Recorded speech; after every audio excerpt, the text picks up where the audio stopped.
하나님 나라가 이루어지려면 뭐가 필요할까요? 당연히 은혜가 필요하고요. 또 하나는 이 하나님 나라가 실제로 이루어지는 원리, 대표적인 원리는 순종입니다. 생각해 보십시오.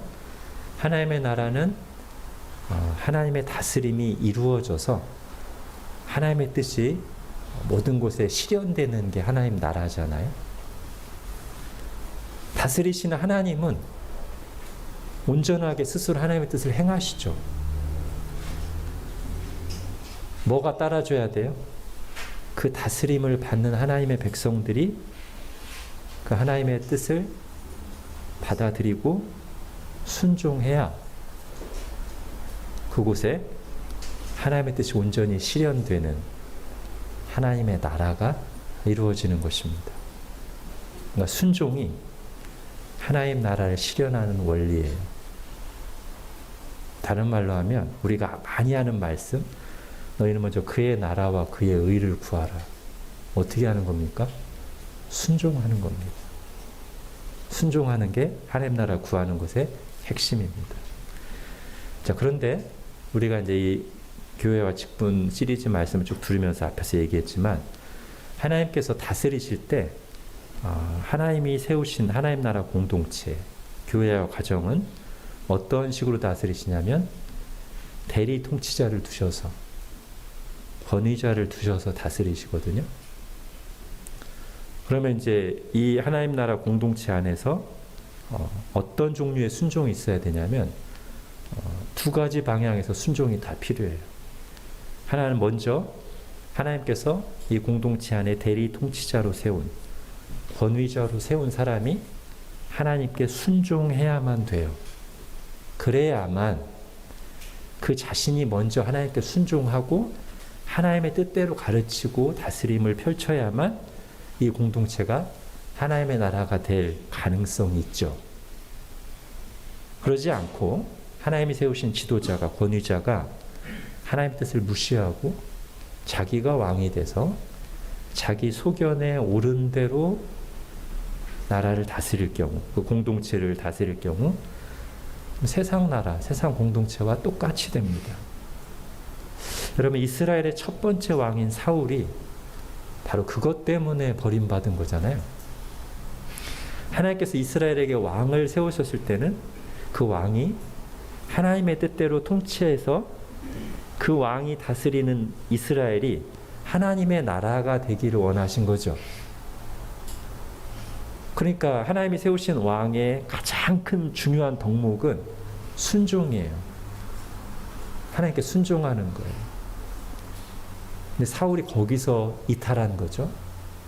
어떤 막 도덕적인 치명적인 잘못 그런 게 있기 전에 사울이 버림받은 가장 중요한 이유는 하나님의 뜻대로 순종해서 통치한 게 아니라 자기 소견에 오른 대로 한 것. 그게 하나님께 버림받은 결정적인 이유입니다. 두 번의 불순종 때문에 버림받았고, 그래서 두 번째 불순종하고 실제로 버림받을 때 사무엘이 이렇게 말했죠. 여러분 핸드아웃에 사무엘상 15장 보겠습니다. 시작. 사무엘이 이르되 여호와께서 번제와 다른 제사를 그의 목소리를 청종하는 것을 좋아하심같이 좋아하시겠나이까. 순종이 제사보다 낫고 듣는 것이 양의 기름보다 나으니 이는 거역하는 것은 점치는 죄와 같고 완고한 것은 사신 우상에게 절하는 죄와 같음이라. 왕이 여호와의 말씀을 버렸으므로 여호와께서도 왕을 버려 왕이 되지 못하게 하셨나이다 하니. 이렇게 지도자가 중요합니다. 지도자에게 큰 책임이 있습니다. 그러나 다스리는 자 또는 권위자가 하나님의 뜻을 바르게 선포하고 다스리는 것만으로 하나님 나라가 실현될까요? 아니죠. 반드시 또 다른 종류의 순종이 필요한데 그게 뭘까요? 다스림을 받는 사람들의 순종이 또한 있어야 돼요. 그들도 하나님의 말씀에 순종을 해야 되는데 이때 그들에게 요구되는 순종이라는 것은 하나님의 말씀에 직접 순종하는 것과 함께 하나님이 세우신 통치자, 하나님이 세우신 권위자가 하나님의 말씀대로 통치할 때 그 통치를 순종으로 잘 받는 것까지를 포함하는 순종입니다. 제가 지금 처음은 왕의 실패를 얘기했고요. 사울, 그래서 버림받았죠. 구약 성경을 쭉 가다 보면 나중에 이스라엘과 유다가 다 멸망하죠. 왜 멸망합니까? 왕만 잘못해서 멸망한 건 아니에요. 왕의 책임이 제일 커요. 그러나 왕만 잘못한 건 아니고요. 유다 백성들도 하나님의 뜻에 불순종했기 때문이에요. 특히 여러분, 유다 후기에 히스기야 왕이나 요시야 왕을 생각해 보십시오. 또 히스기야 왕 때는 이사야 선지자가 활약했고 요시야 왕 때는 예레미야 선지자가 있었어요.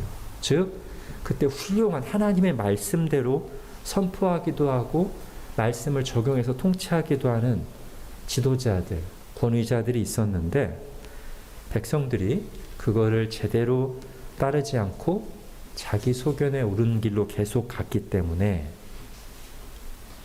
유다가 점점 더 부패해지고 결국 하나님께서 순종하지 않는 유다 왕을 패하셨듯이, 사울 왕을 패하셨듯이 계속 불순종의 길을 가는 이스라엘, 유다도 망하게 하시고 포로로 끌려가게 하셨다는 거죠. 즉 어떤 공동체가 정말 하나님 나라 공동체가 되려면 역할 분담만 딱 잘 설정해 놓으면 되는 게 아니고요. 각자 맡은 자리에서 하나님이 정해 주신 질서에 따라 순종할 때 그 공동체가 하나님 나라다운 공동체가 되는 것입니다. 물론 그걸 가능하게 하는 은혜가 절대적으로 필요한 것은 두말할 필요도 없고요. 자, 우리가 지난주까지는 직분자들, 그러니까 장로와 집사의 역할과 자격 조건을 살펴봤어요. 그렇게 성경 말씀대로 직분자들이 세워진 직분자들이 하나님의 뜻대로 순종해서 직분을 충실하게 수행할 때 교회 안에 하나님 나라다움이 드러나게 될 것이라고 했어요. 그런데 방금 말씀드렸듯이 진정으로 교회가 하나님 나라다운 공동체가 되려면 그것으로는 충분하지 않다. 반드시 또 한 가지가 필요한데 직분자들만 순종해서는 안 되고 또는 말씀에 따라서 직분자들을 잘 세워놓기만 하면 끝나는 게 아니라 나머지 전체 교우들이 자기 자리에서 순종해야 되는데 그 순종에는 직분자들을 어떻게 대할 것인가 하는 그 성경이 가르치는 원리대로 순종하는 것도 포함되어 있다는 거예요. 오늘 그 부분을 살펴보려고 합니다. 자, 먼저 오늘 보면 17절 말씀을 같이 읽겠습니다. 시작. 너희를 인도하는 자들에게 순종하고 복종하라. 그들은 너희 영혼을 위하여 경성하기를 자신들이 청산할 자인 것 같이 하느니라. 그들로 하여금 즐거움으로 이것을 하게 하고 근심으로 하게 하지 말라. 그렇지 않으면 너희에게 유익이 없느니라. 예. 그럼 이 말씀의 뜻이 애매하거나 복잡하지 않죠? 아주 분명합니다. 너희를 인도하는 자들에게 순종하고 복종하라. 얼마나 클리어합니까? 근데 뭐가 어려우냐면 이 말씀을 받아들이고 적용하는 게 어려워요. 왜 어렵죠? 우선 우리의 교만하고 자기중심적인 본성에 안 맞아요. 또 하나 중요한 이유가 있는데 우리가 살아가는 시대의 문화와도 특히 안 맞아요. 여러분 항상 이 두 가지가 우리가 하나님의 말씀대로 순종하고 사는데 큰 걸림돌이 됩니다. 두 가지 뭐예요? 첫 번째는 원래 우리 속에 자리 잡은 부패한 본성. 또 하나는 우리가 살아가고 있는 이 시대의 정신과 문화. 이 두 가지가 우리가 하나님 말씀에 온전히 순종하고자 하는 것을 늘 가로막고 방해해요.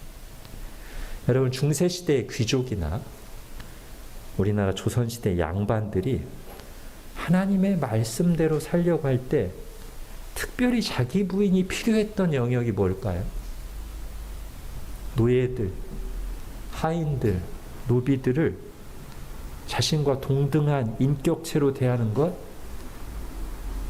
특히 그 중에 믿는 노예들이나 종들을 그리스도 안에서 형제 자매로 대하는 것, 이게 너무 어려운 거예요. 지금 우리에게는 너무 당연하고 지극히 옳은 것이죠.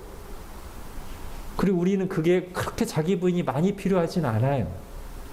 그러나 그 시대 문화에서는 그게 너무나 어려워. 거의 불가능에 가깝게 어려운 일일 수 있어요. 왜 그럴까요? 좀 더 구체적으로 생각하면 첫 번째는, 여러분 이걸 우리가 잘 생각해야 되는데, 여러분과 저는 이미 우리 시대의 정신과 문화에 우리가 생각하는 것보다 훨씬 많이 물들어 있습니다. 그래서 이 시대 문화와 성경 말씀이 다를 때 우리의 정서는 어느 쪽으로 기우냐면 이 시대 문화 쪽으로 기우는 확률이 매우 매우 높아요. 솔직하게 나의 감정과 생각에는 하나님 말씀보다 내가 살아가는, 내가 익숙한 이 시대의 문화와 생활 방식이 더 합리적이고 그럴듯하게 보이는 것들이 많다는 거예요. 둘째는, 혹시 어떤 말씀에 대해서는 아니야, 나는 이 시대 문화와 생활 습관보다 성경 말씀이 옳다고 여길지라도 그래도 여전히 힘든 이유는 많은 사람들이 이쪽으로 와요. 다. 근데 나 혼자 이쪽으로 가. 그러면 계속 부딪혀요. 그래서 어려워요. 여러분, 저희 집 뒤에도 굉장히 조그만 공원이 있어요. 능안공원. 거기도 이제 사람들이 자주 나와서 걷는데, 걷는 트랙에 화살표 방향이 있어요. 어느 방향으로 걸으라고. 그러니까 대부분 사람들이 그쪽으로 걸어요. 저도 그쪽으로 걷고요. 근데 가끔 혼자 거꾸로 걷는 사람이 있어요. 아, 그럼 불편해요. 계속 부딪히거든요. 우리가 말씀을 순종할 때 어려움 중에 하나가 이거예요. 하나는 나도 이 시대 문화와 정신에 이미 물들어 있고, 혹 내가 말씀대로 살려고 해도 수많은 사람들이 반대 방향으로 하는데 거슬러 가야 되기 때문에 어렵습니다. 그렇다면 여러분, 지금 우리 시대에서는 조선시대 양반들과 달리 어느 부분에 하나님의 말씀 순종하는 게 굉장히 어렵고 자기 부인이 필요할까요? 여러분, 우리 시대 정신과 문화를 규정하는 데 가장 많이 사용되는 말 중에 하나가 포스트 모더니즘이죠. 그리고 포스트 모더니즘의 대표적인 특징이 탈권위입니다.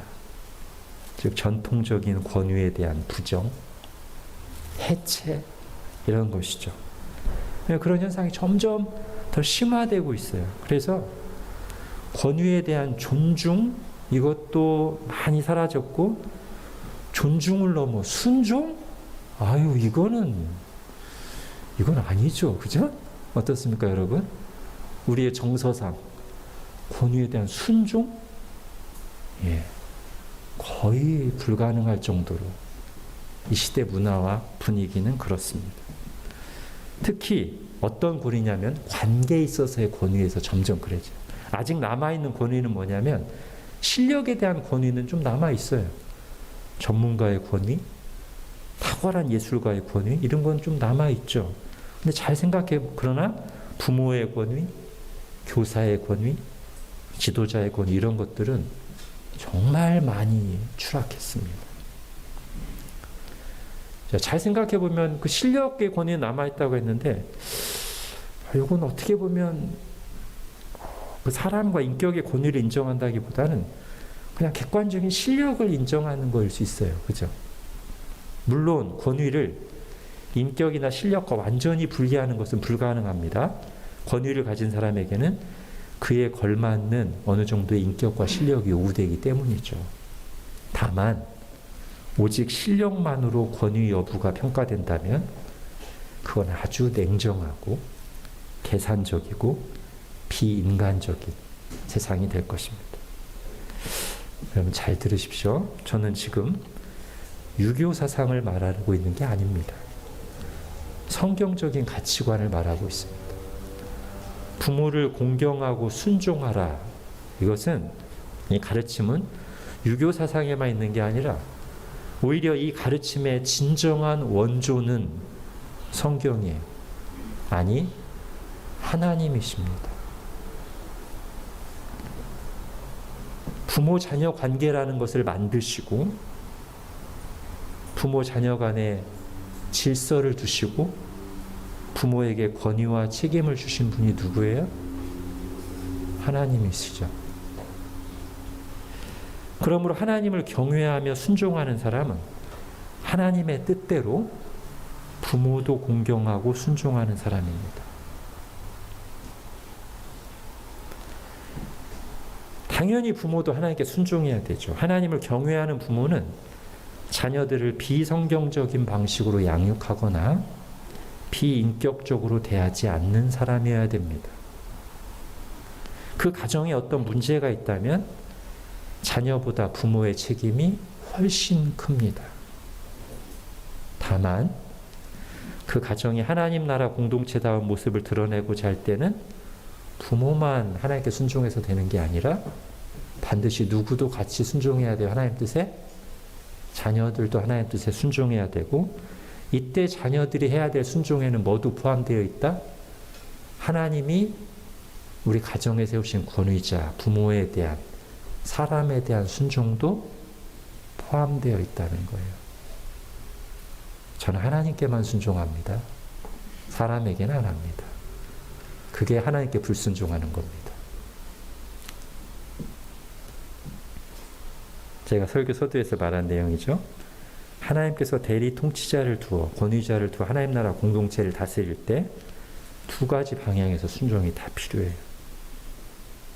권위자와 나머지 모든 공동체 구성원들이죠. 부모와 자녀가 다 순종해야 돼요. 교회도 마찬가지입니다. 하나님께서 교회 안에 다스리고 돌보는 직분을 두셨어요. 그들이 먼저 큰 책임이 있고 그 책임을 가지고 하나님께 순종해야 돼요. 그런데 그들만 순종해서는 안 되고 모든 교우들이 함께 하나님의 뜻에 순종해야 됩니다. 지난 2주간은 직분자들이 순종해야 될 부분을 살펴봤으니 오늘은 나머지 교우들이 순종해야 될 하나님의 뜻을 생각해 보고 있는 겁니다. 그런데 이게 쉽지 않은 일이라는 것이죠. 하나님께서 세우신 직분자의 권위를 인정하고 따르는 것에 어려움을 제가 지금 말씀드리고 있는 겁니다. 왜 그렇다고요? 첫째는 우리의 교만하고 자기중심적인 부패한 본성 때문이고, 또 하나는 지금 이 시대가 기본적으로 권위에 대한 순종을 아주 나쁜 것으로 여기고 있기 때문에, 없어져야 될 것으로 여기고 있기 때문에, 그 부분에 대한 성경의 진리를 파버리려고 하고 있기 때문입니다. 그러나 만일 우리가 하나님의 말씀을 최고의 권위로 두고 하나님의 뜻이 참으로 옳다는 믿음이 있다면 우리는 이 부분에 대한 순종을 빼놔서는 안 되죠. 중세시대 귀족들이나 조선시대 양반들이 종들을 인격적으로 대하는 것이 너무 어렵지만 그렇게 하는 것이 믿음의 실천이듯이, 그리고 그래야 양반과 노비들이 같이 있는 교회가 성경적인 교회, 하나님 나라다움을 드러내는 교회가 되듯이 오늘 이 시대에도 권위에 대해 순종하는 것이 이 시대 분위기가 너무 안 맞기 때문에 관심 갖기도 싫고 어렵지만 그 부분을 순종해야만 역시 성경적인 교회가 되고 하나님 나라 공동체다움이 실현된다는 것입니다. 당연히 이것은 다른 것으로 안 되고 하나님을 경외하는 믿음으로만 됩니다.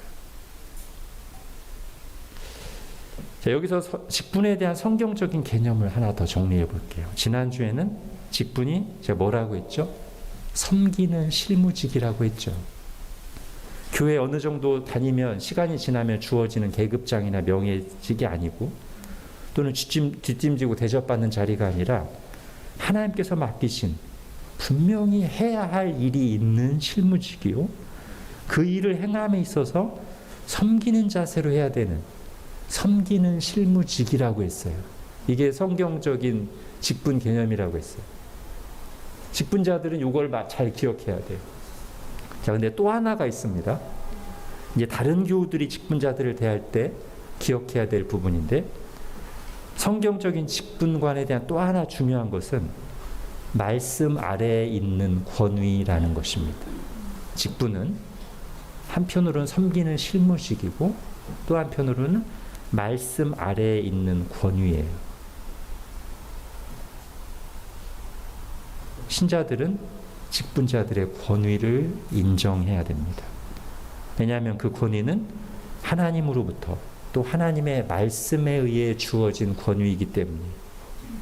그런 면에서 말씀 아래에 있는 권위고요. 또 한편으로는 그 권위의 행사는 결코 말씀을 벗어나서 이루어져서는 안 돼요.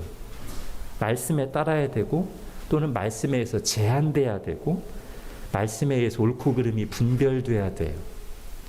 그런 면에서도 말씀 아래에 있는 권위입니다. 직분자들을 대하는 두 가지 극단적인 태도가 있는데요. 하나는 하나님이 세우신 권위자라고 해서 무조건 맹종하거나 투둔하는 거예요. 이런 일은 주로 다른 직분보다 목사를 대할 때 많이 나타나는 현상이죠. 이제는 많이 없어졌지만 목사를 하나님처럼 대하는 분들이 있어요. 그래서 분별 없이 맹종합니다. 그것이 옳고 복받는 길이라고 생각해요. 목사가 단상에서 아무 말이나 해도 다 아멘합니다. 그럼 제가 수년 전에 지센병원에서 설교하는데 제가 이제 이런 설교를 하려고 했거든요. 여러분, 하나님이 우리가 원하시는 건 무엇인지 다 주시나요? 아니잖아요. 그렇게 하려고 했거든요.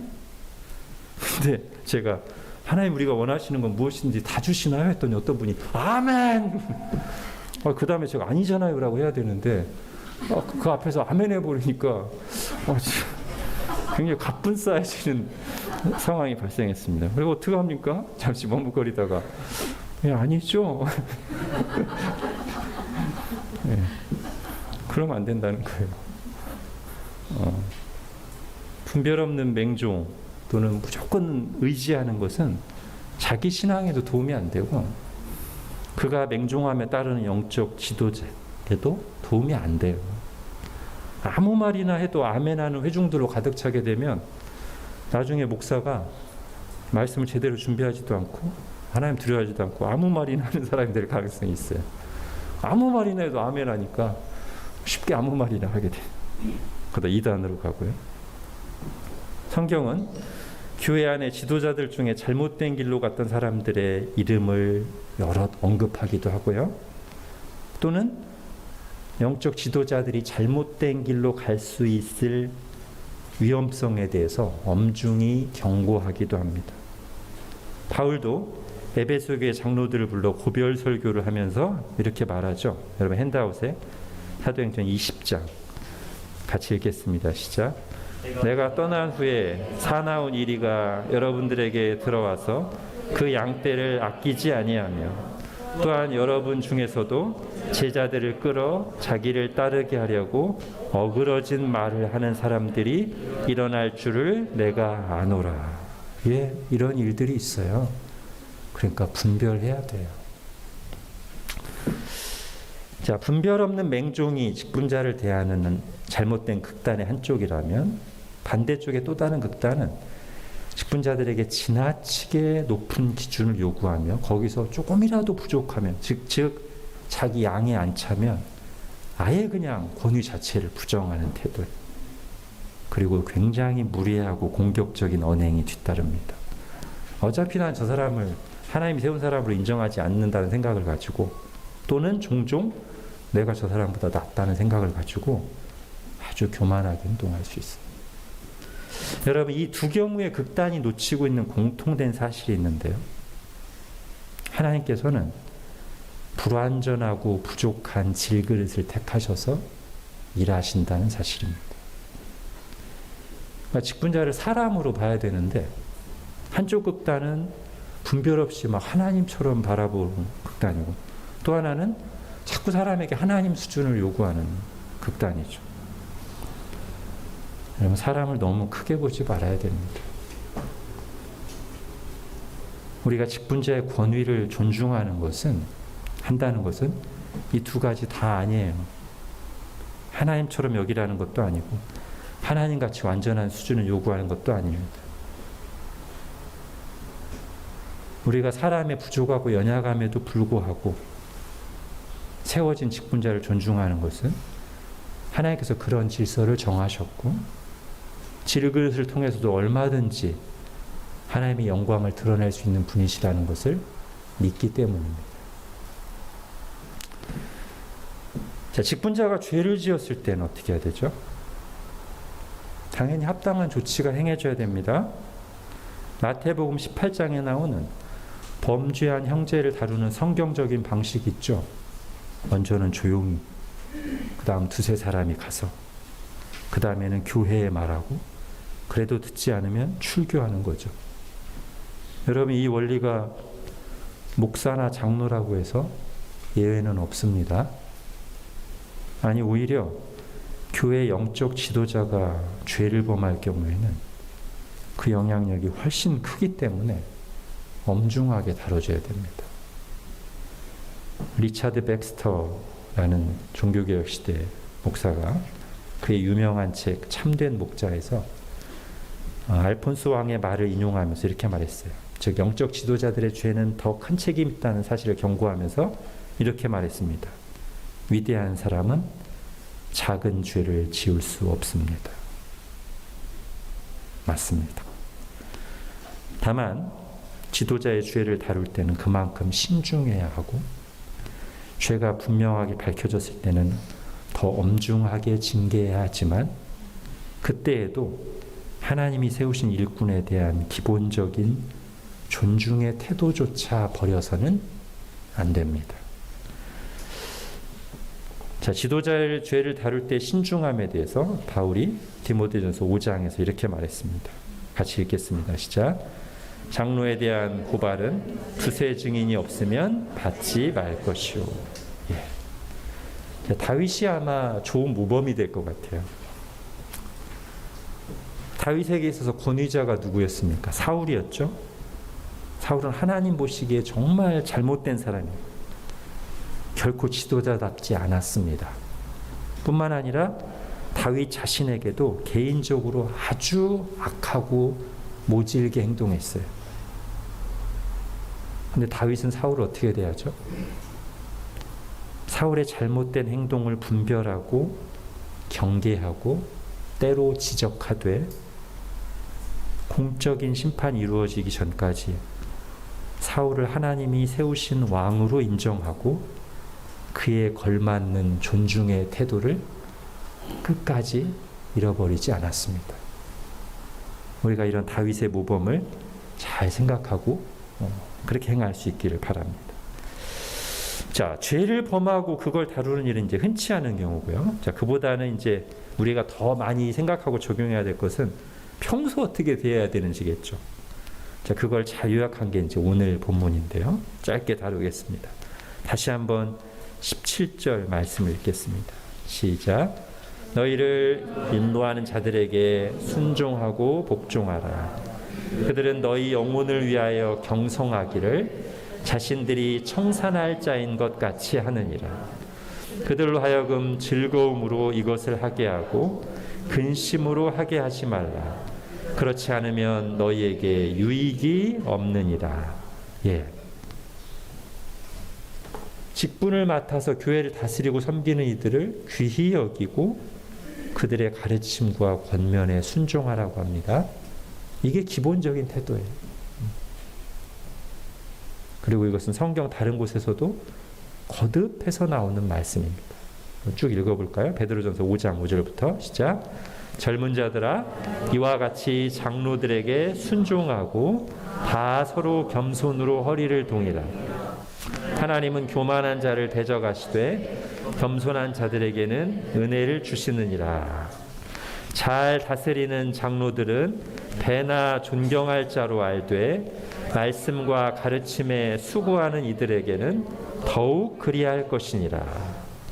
형제들아, 우리가 너희에게 구하노니 너희 가운데서 수고하고 주 안에서 너희를 다스리며 권하는 자들을 너희가 알고 그들의 역사로 말미암아 사랑 안에서 가장 귀히 여기며 너희끼리 화목하라. 가르침을 받는 자는 말씀을 가르치는 자와 모든 좋은 것을 함께하라. 예, 이것이 성경의 일관된 가르침입니다. 자, 오늘 본문 17절에는 자, 좀 더 구체적으로 이런 권면도 덧붙여져 있죠.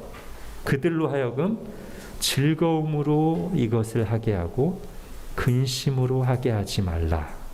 그렇지 않으면 너희에게 유익이 없느니라. 예. 여러분, 요즘 시대는 우리가 스스로를 고객으로 여기기가 참 쉬운 시대예요. 그죠? 어딜 가든 고객 마인드로 살기 쉬워요. 어딜 가든지 나를 좀 만족시켜봐라. 서비스 좀 잘해봐라. 이런 태도로 살기가 쉽죠. 그게 가정에서도 나타날 수 있고 교회에서도 나타날 수 있습니다. 그러면 다른 데서도 진상 고객들이 힘들게 할 수 있지만 고객 마인드로 교회와 가정을 이루려고 하면 그게 공동체를 힘들게 하는 주된 이유가 됩니다. 자신도 손해봅니다. 오늘 본문은 다른 얘기를 하죠. 교회 일꾼들을 청빙하거나 세웠을 때, 자, 우리가 당신을 청빙했으니, 우리가 당신을 직분자로 세웠으니 이제 고객인 우리를 좀 즐겁게 해보시오 라는 태도를 가질 것이 아니라 오히려 교회에서 직분을 맡아 수고하며 하나님의 일을 섬기는 이들이 즐거움으로 그 일을 하게 하라고 말합니다. 직분자들이 그렇게 근심하면서가 아니라 즐거움으로 섬길 때 교회도 자신도 유익을 얻는다고 합니다. 여러분, 언제 직분자들이 근심하고 탄식하면서 할까요? 바울이 교회에 보낸 서신서들을 보면 그게 이제 곳곳에 나타나거든요. 특히 바울의 개인적인 감정이 가장 적나라하게 표출된 고린도 후서에서 이제 그게 더 두드러지게 나타나는데, 거기 보면 교회로 인한 바울의 기쁨과 근심이 잘 선명하게 나타납니다. 바울이 언제 교회 때문에 가장 근심하며 탄식하죠? 죄를 지었을 때. 특히 죄를 짓고도 교만하여 회개하지 않을 때, 그때 바울이 가장 고통스러워합니다. 또한 바울을 하나님의 일꾼으로 인정하지 않고 거짓 선지자들에게 속아 바울을 비난하고 공격하는 것도 바울을 힘들게 했죠. 자, 반면에 언제 바울이 교회로 인해 큰 기쁨과 위로를 얻었습니까? 한마디로 신자들이 하나님 잘 믿고 말씀에 순종하며 사는 모습을 볼 때, 여러분 교회를 섬기는 이들에게 이거보다 힘이 되고 기쁜 일이 또 있겠습니까? 교우들이 하나님을 경외하고 겸손하고 신실하게 믿음으로 살아가는 모습, 말씀을 기쁨으로 받고 은혜 받으며 적용하는 모습을 보며 너무나 감사하죠. 너무나 큰 힘이 됩니다. 말할 수 없는 위로와 기쁨이 됩니다. 그때는 정말 하나님께 마음 깊은 곳에서부터 감사와 찬송이 터져 나옵니다.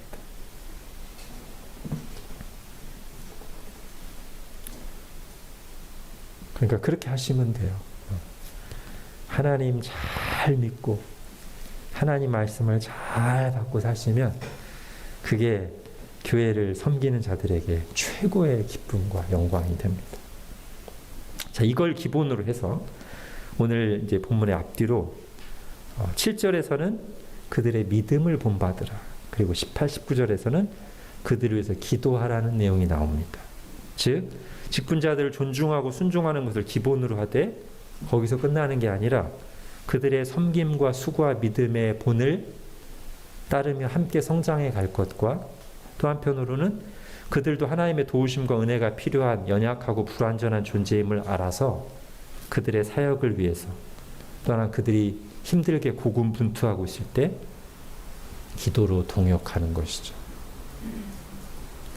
자, 이렇게 직분자들은 직분자로서 맡은 책임을 성실하게 감당하며 하나님께 순종하고, 교우들은 직분자들을 존중하고 따르고 본받고 기도하며 하나님의 뜻에 순종할 때 교회가 하나님 나라 공동체다운 모습을 더욱 잘 드러낼 수 있을 것입니다.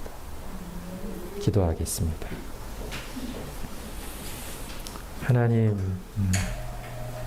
저희가 계속해서 하나님께서 교회를 다스리시는 원리, 특별히 직분자를 통해서 교회를 다스리실 때 직분자들은 어떤 사람이어야 되고 어떻게 행해야 되며, 또 오늘은 그 직분자들을 교우들이 어떻게 인식하고 하나님의 말씀대로 대할지에 대해서 들었습니다. 하나님, 우리 모두가 각자의 부르심의 자리에서 하나님의 말씀에 순종함으로, 주님의 은혜 가운데 순종함으로, 순종하는 곳에 펼쳐지는 하나님 나라의 나라다움을 우리 교회가 함께 더욱 풍성하게 누리게 하여 주옵소서. 예수님의 이름으로 기도합니다. 아멘.